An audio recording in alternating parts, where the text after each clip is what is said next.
Okay, and we're live. Hello, lovely book dragons, and welcome back to another video. But today, it's not a normal video because I have three lovely ladies here with me, and they will introduce themselves. And we are going to do an original tag today, as you can tell from the little picture and the title of this live stream. We're going to do what's called the fantasy character trope tag that we created together. So how about we go Vish, Abby, and Ali, and then you introduce yourselves, and then we can go into the tag. Cool. I'm Vish from the channel Books with V, and I like to read fantasy and other genres like romance and thrillers and horrors, just because I like a variety of things. And yeah, that's me. I make basic videos and a lot of vlogs. Yay, vlogs are awesome. Thanks. Hi, I'm Abby from the channel Abby Salter. I also read a lot of fantasy, occasionally branching out. I'm currently reading a sci-fi book to get away from my fantasy bubble. I also make the normal book videos. I've been doing a few themed reading vlogs. I've also done a few discussion videos on why we seek escapism in literature. And yeah, that's me. I love that video. Yeah. I love that video too. Thank you. Hey, my name is Ali from Kisty Reads, and I read mostly fantasy, some sci-fi, and dabble in other genres. And my videos are mostly just regular booktube videos with some spice here and there. Nice. All right, so we're going to go into the first question. And the first question is, of course, when we're talking about fantasy tropes, is The Chosen One. And the question is, a book you recommend to everyone. Wish you can start and we can go in the same circle. Okay, a book I'd recommend to everyone would probably be Jade City, just because it's an adult fantasy book, but it's not a complicated high fantasy book, so it's very easy to read. Like, the magic system is just easy to understand, and it's very character based. And it's an Asian-inspired fantasy, so it's a different type of fantasy, and I think everyone would enjoy it. So I would recommend Jade City. That one's on my TBR. By Fonda Lee. Yeah. I would recommend to everyone The City of Brass by S.A. Chakraborty. I love it so much, and everyone should read it. So did you like it?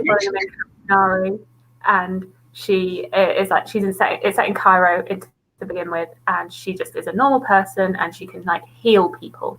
And then one day she accidentally summons a jinn called Dara, and these ifrits, which are these evil things, come along and they seek her out, and they end up traveling to the magical city of Daevabad, where they find out that Nari is actually a lost heir for that city. And there's lots of political machinations, there's romance, the characters are so good, the way she describes food as well, it just makes you hungry, and it's got loads of the Middle Eastern inspired setting. I love it so much, and the series just gets better and better. I agree, I love that one. I didn't do my homework as well as Abby did. I did not bring books with me, unfortunately. She's very prepared. I think for me, it depends on the type of reader. So for beginner readers that enjoy fantasy, honestly, and I'm sure most of you would agree, I recommend the Throne of Glass series just because it's easy. And I recommended it to my sister, a couple of friends, and they've all loved it. So for someone who's beginner and looking to get into it, that's probably the one I'd go for. For someone who's into who's already on BookTube, into everything, one of our friends, and they haven't read it, I'd probably recommend the 5th season trilogy. It's complicated, but if you're already an avid reader, then that's one that probably will blow your mind. Nice. I think it comes as no surprise I would pick The Final Empire by Brandon Sanderson. I mean, I love that book so much because I think it's a super good introduction to a huge world like the Cosmere, but it's so easy to read, and it can be read as a standalone. So if you read it and you don't like it, which I don't know why you wouldn't, but if you don't like it, then you don't have to continue on, because the first book kind of ends in a place where it's okay to end, and I just love it so much. So I would pick that one. All right, question number 2 is The Secret Heir. Surprise. Yeah. And that is a book that surprised you or turned out to be more than you expected. Okay, I won't say a book, but it's just the whole trilogy in itself, and that's the side trilogy, and that really surprised me. Just how like so expansive the discussion is in that whole trilogy. I just thought it would just be a normal YA sci-fi, just normal series, but the themes and the discussion that is in that book is very adult, and I wasn't expecting it. And just there's a lot of plot twists. If you haven't read the whole series, there's a lot of plot twists, and it's really, really great. So that whole trilogy. I was really surprised by Malice by John Gwynne. I did not expect to love this series so much. I had owned this book for years until I read it last summer. Like, it sat on my shelf unread for so long because I was intimidated by it because of its length.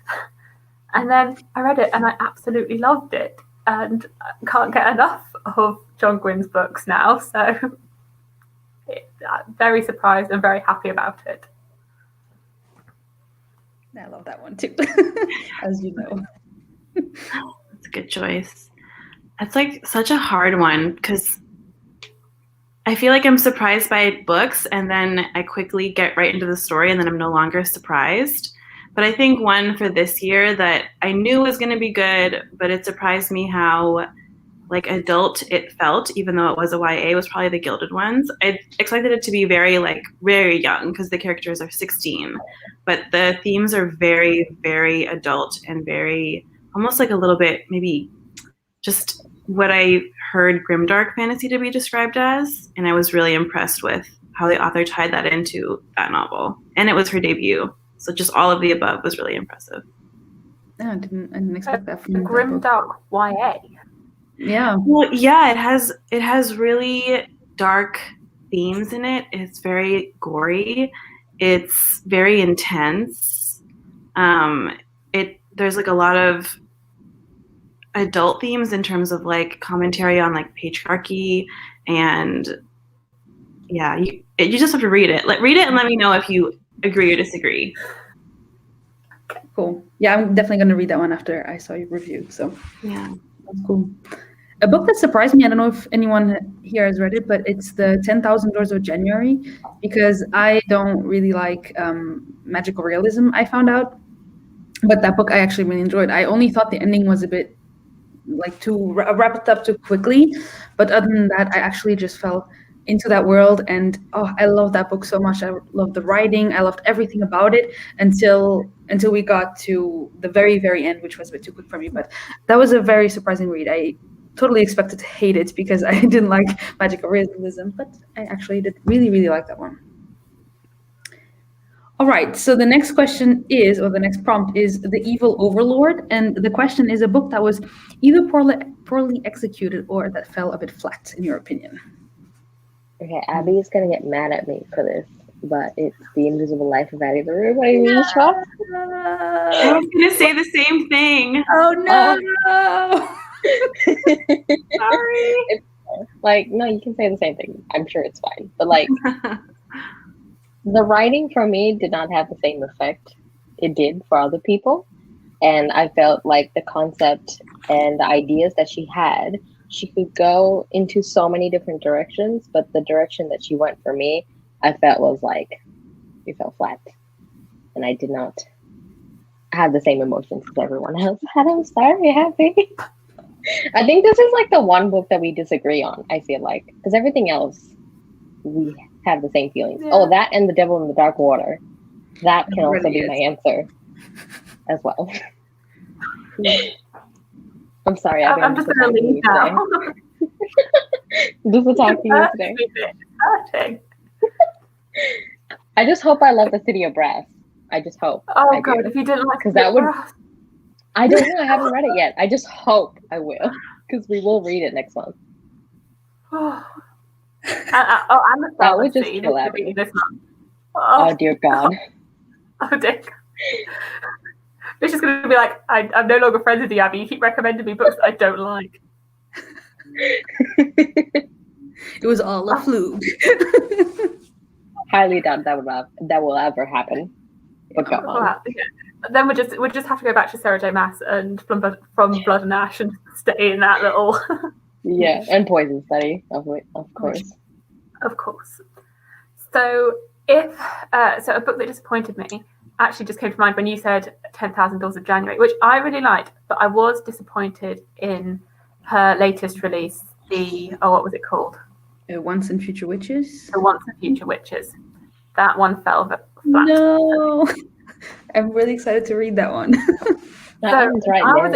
I gave it 3 stars. Like, it wasn't bad, but it wasn't good either. Like, it had moments where it got really, really good, and then there was just like whole sections where I was like, it could have been 150 pages shorter. It was a 500-page book, and it should have been shorter, because I feel like she was trying to portray this really feminist message and like really had these people are strong women, these strong feminist messages, and it sort of got bogged down with the message and sort of lost the plot. Yeah. But I mean, I haven't heard many other people's thoughts on it, so I don't know if I'm alone in my unpopular opinion. I don't know. I haven't looked at a lot of reviews for that one yet. I haven't even read it. But don't you have it on display? Yeah, that's the Illumicrate version of it. So I got in the box. Nice. That's the edition. It's very pretty. Yeah. Oh, yeah. Sophia liked it, right? The Once and Future. Yes, that's the one. So, at least I have 2 different opinions to see what I think when I read it. Ali, you can go for it. I was also going to say Addie LaRue for different reasons. I thought the writing style is actually really beautiful, but I just felt like the characters and like there were just some things that fell flat. It felt more like a memoir than a fiction novel. But I think the one I'll go for now is probably going to be the Serpent and Dove and Blood and Honey books. Those are supposed to be like booktube darlings. They're supposed to be absolutely amazing, but I found Serpent and Dove to be ridiculous, like just beyond the actual fiction story. It felt really, really ridiculous. Like the song that she sings and the way that she gets married and all this stuff. It's not realistic even in a fictional world. And then Blood and Honey just felt kind of whiny to me. So disappointed. I enjoyed Serpent and Dove, but I haven't read Blood and Honey yet. I've sort of been a bit nervous about picking it up because of all of the bad reviews. Me too. I haven't read Blood and Honey either. In my opinion, it's better than Serpent and Dove because it's more realistic with the world, but it's not as like fun and hilarious and like cutesy as Serpent and Dove. It gets darker, and the characters start to act a little bit differently, and I think that's why people don't like it. I thought the first book was so fun to read. Like I just read it basically in one sitting because you couldn't stop. Oh, I read it in like a day. Right? It's so good. So fun. And now I cannot get a hardcover because they're like fun. It was so fun. It's like From Blood and Ash. It's just so fun. Really, From Blood and Ash does not give me Serpent and Dove vibes because I will dislike it. No. I really want to like it. Yeah. I think it's the adult version of that, but like very, like the world and magic itself is very different. Okay. And it's like, From Blood and Ash is a very Sarah J. Maas book, but like obviously a level lower, but good. And very level lower in what way? Like the smut way or like the writing? The fantasy. Not the in the smut fantasy way. and the character. No, not in the smut way. Abby. The fantasy element and like probably character emotions kind of thing. Yeah. Like it's not as character emotions really well. Yeah. It's so hard to top Sarah J. Maas in those aspects. I can't get enough of the character emotions. But yeah, so sorry, ladies. I think I'm the only one on BookTube that doesn't like Serpent and Dove, but I just couldn't handle it. We should do a Blood and Honey buddy read now that we figured out that the 3 of us haven't read it yet. So we should wait. We should read it before the 3rd book comes out, which is coming out in August, I think. Yeah. Already? I think so. Yeah, she's read like she's written it and everything. She's done. Oh, yeah. Then we should do that. We should. We could also reread the first one if you want. Yeah. I need to reread the first one. Okay. Same. Let's do that. Let's do a buddy read for the series. I'll read the last one, even though I didn't like the first two, because I want to see how it wraps up. All right. That's my like fatal book flaw, is that I have to read a whole series, even if I hate it, usually. Awesome. Okay, well then, it's a plan. The book that fell flat for me, it's like such an unpopular opinion, is Red Sister by Mark Lawrence. I really, really did. This is why we're twins. Sorry? This is why we're twins. Did you not like it either? I liked Red Sister, but the rest of the series, it fell very flat. Well, see, and I kept on thinking, do I want to read the rest of the series? Because I heard, they just get better and better. And I'm like, but I didn't like Red Sister that much. Like, I felt the characters were all so bland. And I don't know, I felt like, okay, this is very, very, how do you say that? Controversial? Unpopular? Yeah, both of those things. I thought that it was, like, Nevernight was the same book, but better. And I know a lot of people hate Nevernight. But I don't know. Red Sister was just, I don't know. It felt so flat for me.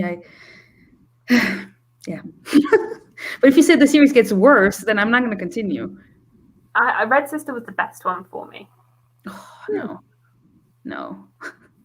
I can't. And yeah, I'm not going to read. I don't think Mark Lawrence is for me as an author. So yeah.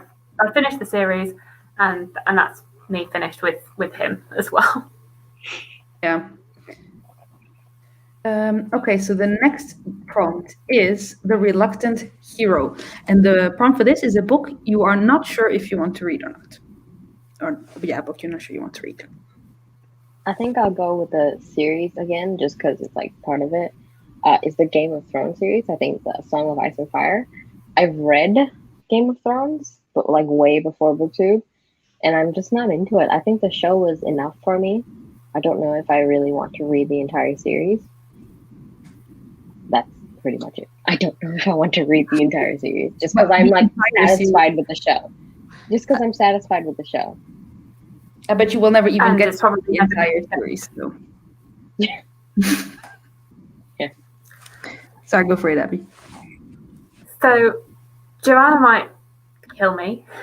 I don't know. I am reluctant to read the Live Ship Traders series because I didn't like Assassin's Apprentice. What? Oh, yeah, I forgot. Wow. I forgot. But wait, I know a lot of people say. So, like, I'm just, because I really didn't like Assassin's Apprentice because it was boring.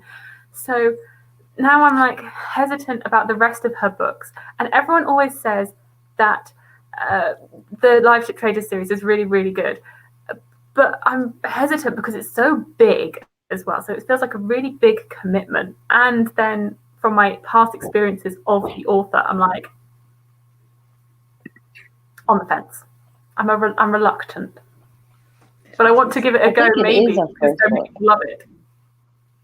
Because I think Assassin's Apprentice is a first book. So that's probably why everyone says the Live Ship Traders is better, because the writing improves. I'm not sure. But it's like big. But you're reading Way of Kings. You read it in like 10 days. I'm sure you can do this. You need to read Royal Assassin, the second book. I knew I was going to love Way of Kings. That's true. Yeah, this is. I still don't know if I'm going to. We'll see. You guys are making me really sad. I'm trying to think of one that I'm not sure that I would read. I think I'm on the fence about the Red Rising series, mostly because I'm hearing everyone talk about it and how amazing it is. Like multiple people, even people that aren't on BookTube, and I'm not sure if I want to read it. Is it good, Fish? It's actually really good. I feel like it's better than the first book. Differing opinion. I think it is. I know Abby was like meh about it, but I really like the first book. Okay. But I didn't think it was like the best. But then the second book is like a level up from the first book. Right, that's what I hear. Yeah. That's what I hear. I really like it a lot. But that was a really strong head movement, Abby. So scares me. See? Yeah. Did you get the second one though, Abby? Like, did you give Golden Sun a shot?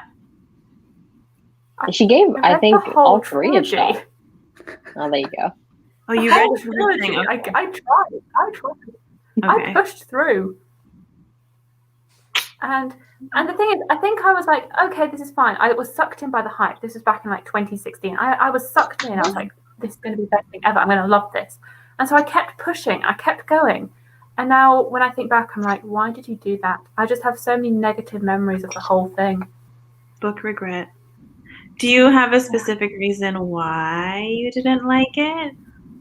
I think it was the writing style that I didn't get along with. Like I struggled to imagine a lot of the settings and the world and the characters. Like I didn't form any like emotional attachment to anything, and I couldn't picture anything. I'd say if you like Rage of Dragons, then you'd like Red Rising. I feel as though I put them very much like together. They're definitely if you like this, then you will like this, and I don't like either of them. Okay. I'll just add to the Rage Dragons part is that your emotions get riled even more in the Red Rising series compared to Rage of Dragons. Just because with Rage of Dragons, I only experienced that riling emotions kind of feeling at the end of the book, of the first book. Mm-hmm. But then in the Red Rising series, it's just like the whole thing so far. It's just like amping and hyping me up the entire time.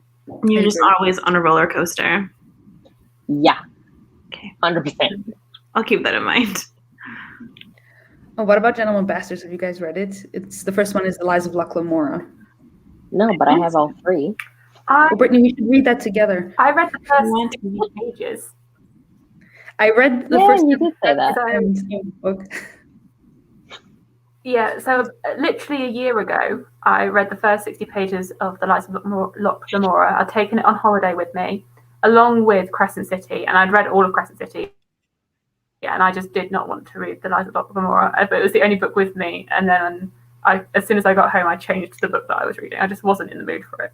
I think I'd give it another go. Just I wasn't in the mood for it at that time. Mm-hmm.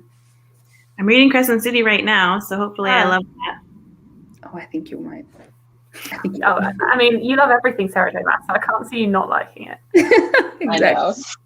That book is the last 200 pages, you gotta read them in one go. I read the first 2 chapters so far, and I already know that I have to probably reread it just because it is info. There's a lot of info dumping. Yeah. And so I have to read it physically too, so that I can go back to the map and go back to the Yeah, that's true. Abby, a lot of people don't agree with your Rage of Dragons Red Rising comparisons, but I agree. I think they gave me similar feelings. Okay, that's good to know. A book that I don't know if I want to read is also a series, and it's I don't know what it's called, the Wizard of Earthsea, the Earthsea series by Ursula K. Le Guin. Yeah, I really don't know if I want to read that or not. Sometimes I think yes, and then sometimes but do I? So I really don't know. I don't even know what it's about. But so many people have said that she's so such a big name in fantasy, So I read that whole series years ago, probably, I don't know, 10 years ago. And I really, really enjoyed it at that time. And the whole quartet. So I've got very fond memories of it. But then I read The Left Hand of Darkness last year, which is her sci-fi book. And I hated it. So now I don't want to go back to Earthsea. I don't think I could ever reread it because I'm scared I'm not going to like it. Mm-hmm. Yeah, that makes sense. I don't know. I heard so many people that just gave up on that series. So, all right. So the next one is The Lucky Novice, and that one is a great debut. Oh, I'm gonna pick Poison Study by Maria V. Snyder because that is her first book that she published in 2005.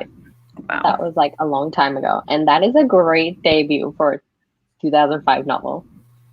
It's an adult, it's a YA fantasy, but it should really be classified as new adult or adult fantasy. And it's just so good. You wouldn't think that a YA fantasy would have adult themes. I feel like that is the theme for this now, because I said in the book that surprised you, the Sides trilogy had adult themes as well, but it's a YA sci-fi. Yeah, Sophia understands. She's read all 9 books as well. And it's so good. Because me, Abby, and Sam from the Discord shelf space Discord, everybody reading one book a month because they've only read the first 3, and I want them to experience the other ones. It's so good. You guys make me want to read that one. Yeah, same. Well, we're starting book 3 tomorrow.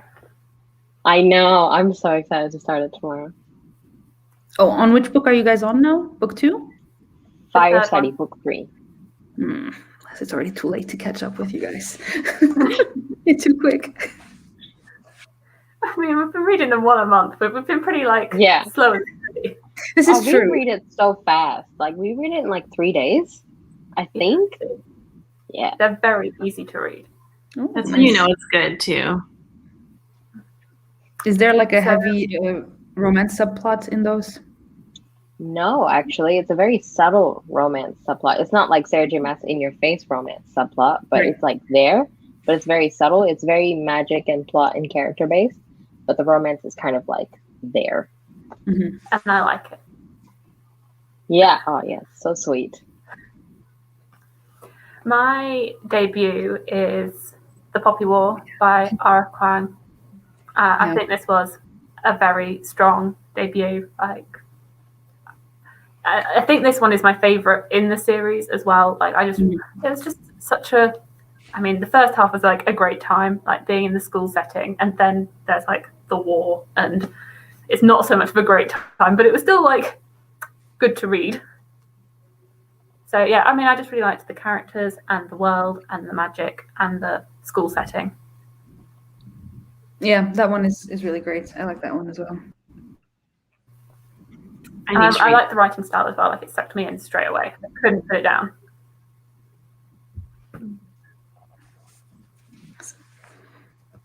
I was going to use Gilded Ones for this question, but I won't double up. I am going to say The Space Between Worlds, actually. And that was my favorite book of last year, and I'm primarily just a fantasy reader, so this is a lot. And I'm pretty sure, 99.5% sure it's a debut. And it's Micaiah Johnson's first. It's short in terms that it's like 300-ish pages, but it's very good. And it's very intriguing. And after like 30 or 40 pages, you get really sucked in. Nice. I definitely want to read that one. Yeah. Okay, well, The Poppy War is a really, really good answer. And I'm just going to then not use that one. I'll say The Rage of Dragons, even though I know that there's some people in this chat who disagree. But I love that one. I thought, like, if I could ever write my first book as great as that one, or even half as good as that one, I'd be super happy with myself. So I really like that book. I read it in 2 days, I think. And I just loved it a lot. But I'm having troubles with book 2, which I started in January and haven't continued on. So book 2, I'm not it's not working so well for me. All right. So then we have our second to last question, which is The Mentor. And that one is a book that is formative to your life. It can also be in your fantasy reading life. Can anyone guess my answer for this? Sarah J. Maas. Yeah, duh. Court of Mist and Fury is very formative to my life, as everyone knows. So I won't go too much into detail because everyone already knows. Just this, I love that book. It has personal meaning to me, and I love it. And yeah, it's great. I was going to say The Hobbit, which my father read to me as a child, and so I feel as though having that experience of him reading the story to me as I grew up and getting into fantasy, because I was very young at the time, that would have been very formative in where I went with my reading as I got older. So nice. That's a good one too. Yeah, and it's a nice bonding experience as well. Agreed, Ariel. Akamath is 100%. It is one of the only books that Melvin knows the title of. So every time I'm reading a book, he's like, "Are you reading A Court of Mist and Fury?" I'm like, "No, I'm not just always reading A Court of Mist and Fury." And then I was reading Frost and Starlight, and he saw a court, and he's like, "Now you're reading A Court of Mist and Fury." I'm like, "Still not." Close enough. That's so cute. I'm trying. So I didn't have an answer prepared for this one. Apparently I did not do my homework well enough. I feel like there's an obvious answer for a lot of fantasy readers for this one, but I obviously don't want to mention it. The other one that I will mention, because I remember like just gobbling these books up when I was younger, was Goosebumps books.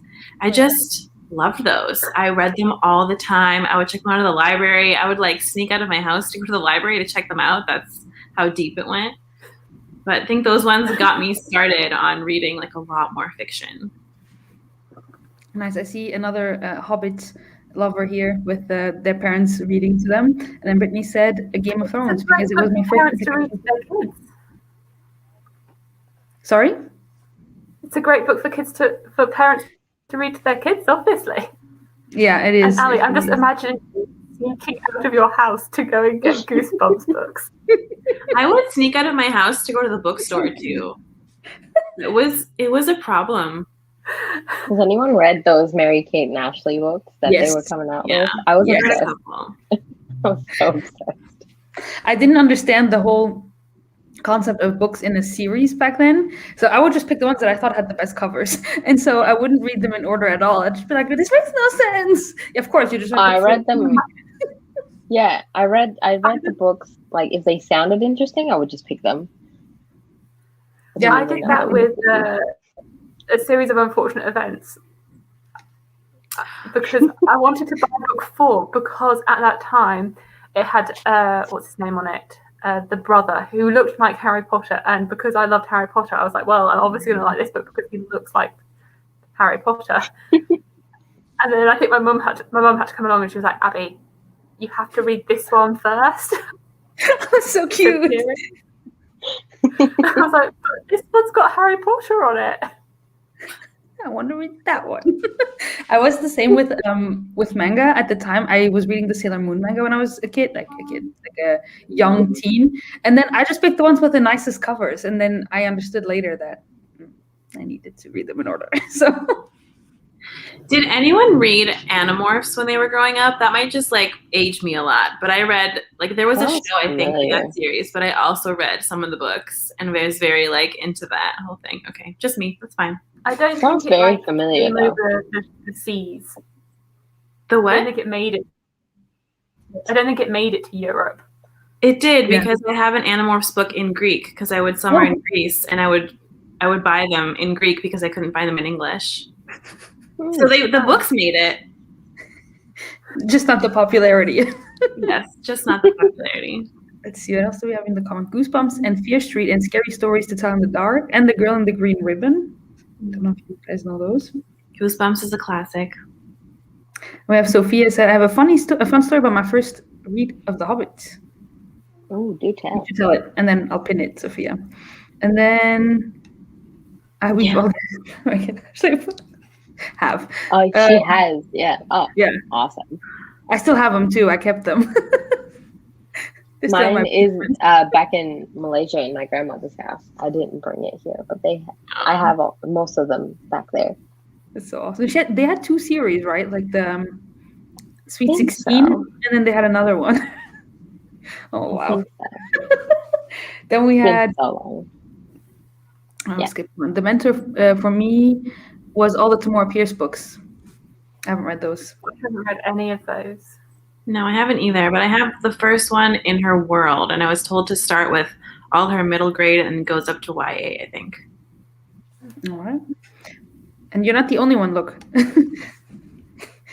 Yes, Brittany. Ariel watched the TV show? Yes, okay. So maybe it is just like a North American thing. Yes. Maybe.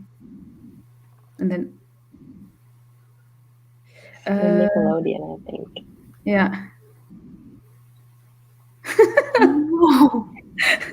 I don't know what that one is, so I don't know. And then he's like, what I liked about the Goosebumps book was the trading cards and bookmarks in the back. That's so cute. And also those books that were like, they were like, make your own story. So it was like, if you choose this way for the story to go to page 150 or go to page 200. And I would go to all the pages and have so much fun. It would take my entire Friday night figuring it all out. So a couple of years ago, I went on a work trip and there was a fancy dress night. And so I have a whole Goosebumps outfit because we all went as Goosebumps. I need to see pictures. I need It's now. I need to see pictures. I'm very excited. Choose your own adventure book. Where in Malaysia we had this kind of like rip-off of Goosebumps called Mr. Midnight. I don't know if you guys have heard of that, but it's like Mr. Midnight instead of Goosebumps. Like the cover and stuff are like almost the exact same thing, but they're like all different stories. And that's what I've read, Mr. Midnight, not Goosebumps. But they're also very similar. But I loved Mr. Midnight. I love the title of that. Yes, Nathan, you know me very well. So Nathan is one of my in real life, like book loving dance friends, and he knows that I'm very rebellious and want to do what I want to do. I always felt so proud because I would read like Mary-Kate and Ashley books on Friday night, and I'd be like, "Mom, I read a whole book tonight." They were like 50 pages, or what was it? So here's the story about The Hobbit. So when I was in school around 8 or 9 years old, my teacher wouldn't let me read books with words because she didn't think I could. What? Because I was bad at spelling. So because she'd only let me read picture books, I decided to pick one of my mom's books and choose the scariest one I could find, which was The Mass Market of the Hobbit. That is so funny. That's so weird. What a weird teacher. Right? Yeah, like teachers should be encouraging you to read. Yeah. That's only going to help your Not spelling. you read. Yeah. And That's she's like 8 or 9. Why would she not let her read books with words? Here's the rest of the story. And I took it to school. My teacher said, "I read this. Can I read this with words now?" You go, girl. That's the exact reaction that you should have had. Good job. Yeah. I have also like Look a at you small- now. Right? If she only knew that now you read 200 books per year. But see, like, you could I read wonder the if there story. is like, this teacher told me I can't read it, so now I'm going to read everything and prove it to her and read 200 books a year. She's like, it's like the motivation for her to read all these books. When I was a kid, I was really bad at artsy things. And we had this thing at school, like if you were, but I always liked reading. So if you were like good at something in the test or whatever it was, you would get like a free book and you could pick and choose. And I was so excited. So I was like, I'm going to win, and I'm going to get a free book. It's going to be great. And then my teacher's like, oh, you won. But for you, I picked one because you're so bad at artsy stuff. Here's a how to become good at it. And I was like, but that's not at all the book I want. I want to pick something Rude. else. And yeah, they were really rude. I was like, Why are adults like this? right? It happens to us that we become such monsters. Oh, dear I God. showed that to you. Yes, you did. You did. You really did. Oh man. So for books that were formative to my life, if we take away the Mary-Kate and Ashley books, because I mean those were like, I also read the Famous Five. Are those? Is that what they're called? I read them. My mom loves that. My mom loves that series, even though she didn't read it as a kid, but she read it and it was so good.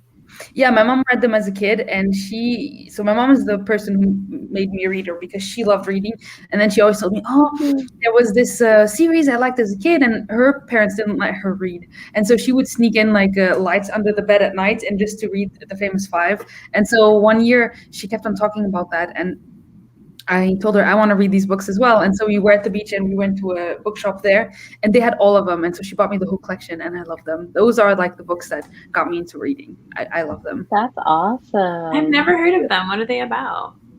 They're like I little read them mysteries for children. They're mystical children? Mysteries for children. Oh, mysteries for children. Yeah. Oh, that's fun. I think the 5 kids like become like sort of child detectives and like trying to figure out mysteries and stuff. Oh, I did read Nancy Drew. I wonder if it's any at all similar to that. I haven't read Nancy Drew. But that's a very also US based type of. Oh no, my mom read all of Nancy Drew, like Oh, did all she? books. Okay. Yeah, she loved I'm it. wrong. Yeah. Ignore me. I remember reading the Famous Five, or like some of them, but definitely out of order. I definitely didn't read. I just read some of them, and all I can remember is one scene where they fell into the quicksand. I don't remember that scene. It sounds stressful. All I can remember, because they And had a I TV know- show or a film as well, didn't they? They have a TV show about it? So sounds very familiar. It's like I watched it, but I don't know if I did. Yeah. I, This is all I what I remember wrote was They were always hungry in those books. They were always having snacks, and then I was always hungry because I was reading them. And then I was like, "Mom, now I'm hungry." She said, "But we just ate." I'm like, "Yeah, but this book, they're always eating." They were all going on adventures and like solving crimes, so they had an excuse. Have you heard about the Hardy Boys, anyone? Yeah, it's My like mom the has. male version of Nancy Drew when it was like back in the day you had like female and male type of, and that was like the split between the two. Nice. It's the same, almost the same books, I think, sometimes. All As you right. can see, my mom has read all the books. Yeah, your mom has read all the Mom books. is a reading machine. She's read all the books. Has she read Oh, According to Fury? 100%. Oh, yes, she has. She loves Sarah J. Maas as well. Oh yeah, Sarah J. Maas is awesome. But I think she likes Brandon Sanderson more. She keeps Brandon Sanderson on like a different level from all the other ones. That makes sense. It's great. I'm like that. Because Sarah J. Maas is like formative to my fantasy life. I read Throne of Glass, and it was, when you read those for the first time and you're like younger, and those books are everything. I was not younger. It was August of last year, and I still thought that they were great. But they are, and I just reread them last year. I started my reread last year, and now I'm on Queen of Shadows. So I need to read Queen of Shadows. I'm going to start that like next week or so, and I'm so excited to just get back into. I'm so excited. That one's a really good one too. I think I like all of the ones. I mean, I'd also I say need that to Throne of Glass reread is them. quite formative because it really got me back into reading in 2014, like that series. Yeah. And then only Throne of Glass and Crown of Midnight were out, and I had to wait and be patient, like every year for the next book. I'm so I happy. started them when Air of Fire came out. So yeah. All right, so we're on to our last question, which there's 2 prompts for the last question because, that's how we are. So it's the animal companion prompt, and then my version of the prompt was a book that destroyed you, and then Abby's version of the prompt is a book that makes you smile. So Do you want answers for both? You can, yeah, of course. Okay. A book that broke my heart would have been a Sarah J. Maas book, but I don't want to like double up with that. There was this one historical fiction book that I read, just one, because of that. I'm like, I don't know if I can read historical fiction anymore, but it's The Island of Sea Woman by Lisa C. That book is so brutal. Like every trigger warning in the like literally in the universe, it's in that book. It's so dark and like scary, but also really heartwarming at the same time. If you haven't read it, you should. And I'm sorry in advance if you do read it. It's very, very heartbreaking. A book that makes me smile. God damn it. Yeah, Makes me smile. What makes me smile? Literally anything. I'll go with Cassandra Clare's books. Oh yeah. Just because I know the characters very well and I know the world very well, so it's just very easy for me to get back into the world and like the types of jokes that they have in the book. It just always makes me smile. Makes sense. Okay, so one that really emotionally affected me, but obviously didn't emotionally affect Vish and Ali, was The Invisible Life of Addie LaRue. Because I literally cried through the last, 50 pages of this. Really? Wow. Because I was so emotionally invested in the whole thing. It completely broke me. I couldn't stop crying even after I finished it. I don't know if I should like laugh or be sympathetic. I know, me too. I'm glad that you loved it. No, I'm happy for you that you loved it. That's how I feel. 100%. Is there a book that made you smile, Abby? Well, you just wish you had the same experience that I did and it emotionally affected you as much. I really did. I really do. I wish it affected me like it did you, but no, sadly not. And the writing for me was so beautiful, so I also wish that I had been emotionally attached to it. So here's a book that broke someone's heart. Susan's Diary for Nicholas. Has anyone read that? No. Heartstopper. Probably that makes you smile, right? I think so. I would think so. And Fangirl by Bryn Burrell. always makes me smile. Yeah, that's cute. This one I totally agree. House on the Cerulean Sea. That one is a good one. Another That's a one. good one too. Cassandra Clare. Yeah. House in the Cerulean Sea. Cerulean Sea. Broke my heart. Hero of Ages. Yes, yes, yes, yes. House is so great. And then, you're not alone. Look. I'm not alone. Thank you, Nathan, for joining me. So a book that makes me smile. Yes. I'm just going to say Sarah J. Maas, because every time I'm reading one of her books, I'm just so happy to be reading them, and like they just make me smile. Like I'm just so happy to be there in the world, and I love her writing, and I'm like rooting for the characters. Like, yeah, they just make me happy. Yeah, I agree. Yeah, I couldn't use that answer. I already used Sarah J. Maas in one of the questions, so I thought I'd branch out a little bit more. Same. So I'm also going to say Sarah J. Maas, but specifically Aquatar for like the series that makes me smile. And that's just like such a comfort read. I know I read them recently, but they're just so comforting and cute and just like lovely, since we all love Sarah J. Maas on here.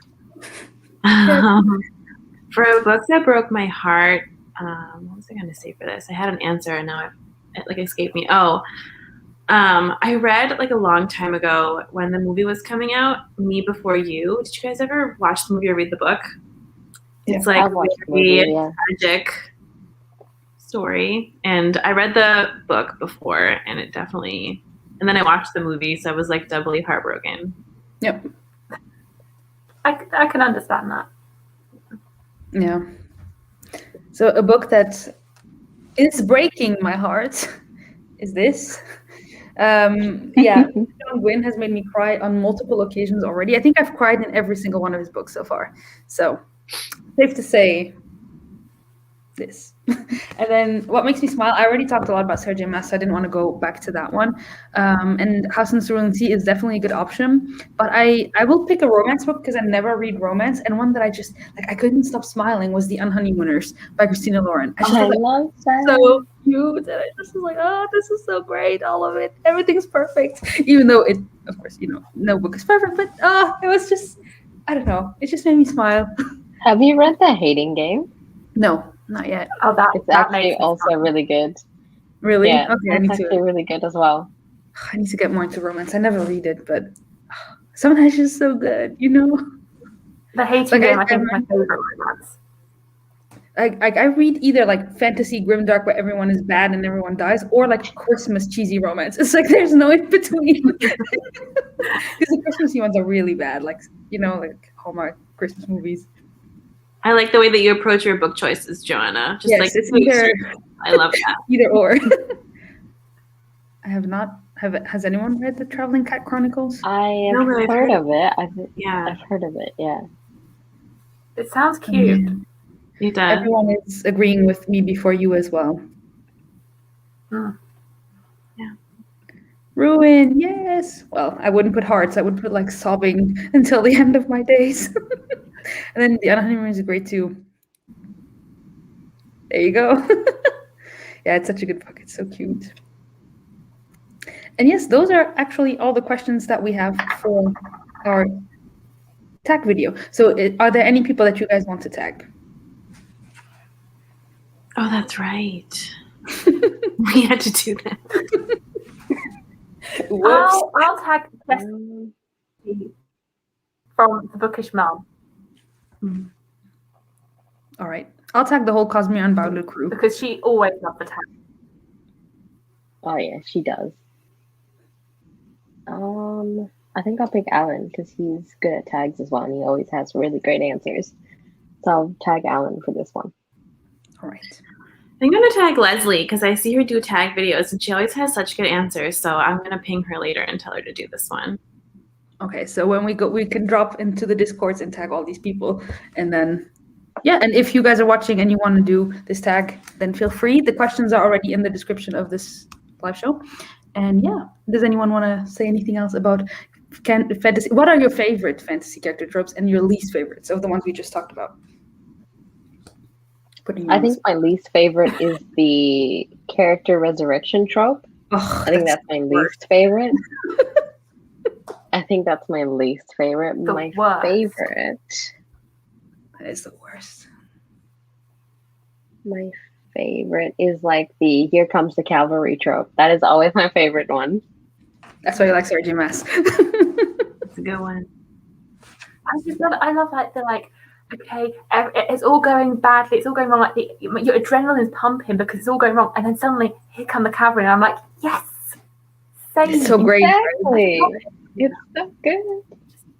Just We have not a huge fan of The Chosen One. What do you guys think of The Chosen One? I'm fine with still it. okay with it. I'm Yeah, okay I'm with it. okay with it. Yeah. You can have a really good one and a really bad one. Yeah. So but yeah, I mean, I agree with Vish that like the worst is the resurrection trope. Yeah. The worst. 100% agree. Like I want authors to commit to a death. Like if you can't commit, then just don't kill them off in the first place. Yep, I agree. Exactly. So that's where I'm at with that. And the best, like my favorite. I mean, I quite like the what's it called? The Forgotten Heir, the lost heir. That one. Or like when someone thinks they're normal and then suddenly they've got magic, like Yeah, that sort of I thing. like that one. I think because I want it to happen to me, I want to wake up one day and be told that I'm magical. You're the secret heir of a bookish kingdom. Oh, that would be so great. In the comments, we have Love Triangle, which is overdone and not so liked. And then we have I Love Reluctant Hero. Then you should read this if you haven't already. And then we have I like the cavalry trope too. you should. You have to read Sarah J. Maas. Yes, you have to. I think so. My least favorite, and it will always kind of a little bit knock the book like at least 1 star down, is the insta love trope. I hate it. It doesn't. It's not. It does this. It doesn't make sense to me. It's not real. And the one I really enjoy is probably actually most recently. I love animal companions so much, but I also most recently have discovered that I love the like this underlying like sentient inanimate objects trope. Oh yeah, we talked about that. I just love all these objects that are like people, but they're objects.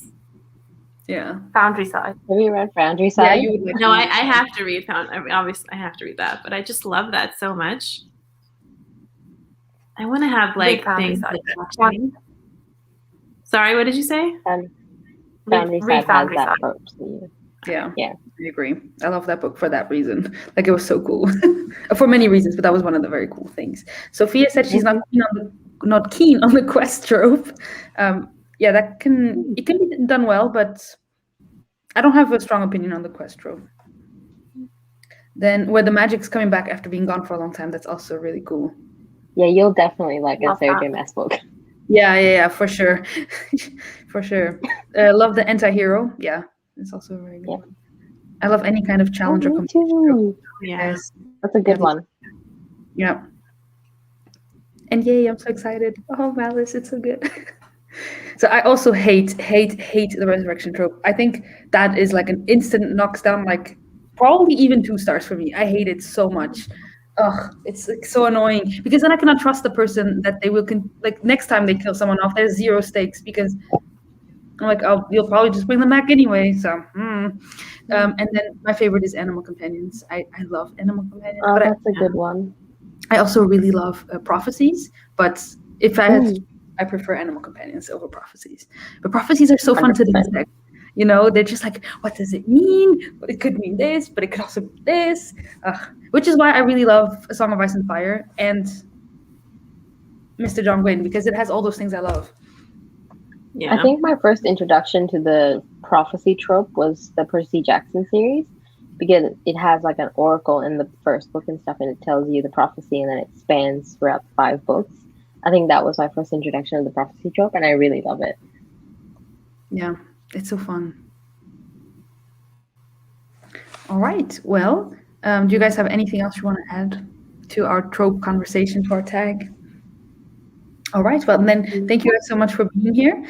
We are going to be doing, so we did already one of these games with friends on Abby's channel exactly 1 month ago today. And then we will be doing one, because it was the 7th. it lined up perfectly. So today we're here, and then next month we're going to be either on Ali's channel or on Vish's channel. So I will leave all their channels also linked down below so you guys can check them out and subscribe, because as you can see, they're super lovely people and you want to see their videos. You don't want to miss out. So go subscribe, and then you will see us in like a month or so on either Vish's or Ali's channel for another Games with Friends. And so I wish you guys also a good afternoon, and I will see you soon. Bye. Bye. Bye.